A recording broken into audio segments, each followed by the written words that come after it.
What did the Texans and Browns do yesterday? I think they made history. I mean, have you ever seen an NFL trade like that ever? No, and the fact that did they both win? Is it possible they both won?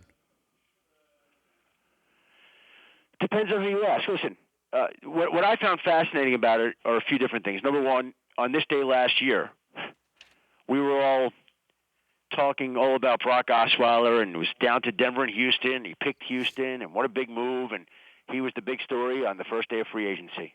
And a year later, for entirely different reasons, Brock Osweiler still is the biggest story on the opening day of free agency.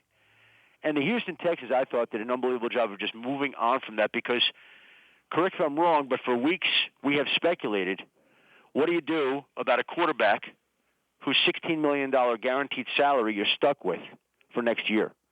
And everybody just presumed he's on the roster. There's nothing you can do about it because no one's going to want him. And nobody envisioned that they would pay another team in the form of a second-round draft pick to take the player and his contract off their hands, which is exactly what they did. The Browns, who entered yesterday with over $100 million of cap space, more than any cap space of any team in the league, basically are dedicating a lot of that to taking on a player that I don't think they sought out to get, but valued the second-round draft pick. That's what they wanted. They have, I think it's like 5 picks in the top 65 this year, 4 in the top, whatever it is, in the first 2 rounds next year. They've got all sorts of extra picks to try to rebuild this roster.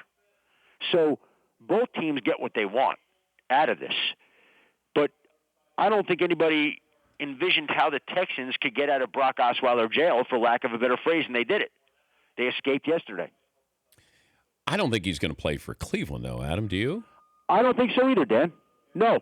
And the Browns, and I want to maintain this is the Browns saying it, so you believe what you want, said that they've gotten calls on Brock Osweiler. Now, that I'm sure they'd have to eat some of the salary of the Browns. No one's trading for that contract the way it is. I mean, the Browns got a second-round draft pick to trade for that contract. So, clearly, Osweiler's not in demand like that, but I think the Browns maybe could play some of that contract and hope to move on from him. We'll see. I know Bill Polian's very skeptical that could happen, but we'll see how it plays out. Do I think that they're building their off-season program and plans for the 2017 season around Brock Osweiler? No. I mean, we all know that. Mm-hmm. So it'll be interesting. I think Brock Osweiler is floating in no man's land right now, uncertain of his future. The one thing we do know about his future, he's going to make $16 million this year, guaranteed, Dan, so he doesn't have to worry about where he's going to have to find housing. The Dan Patrick Show, weekday mornings on Audience.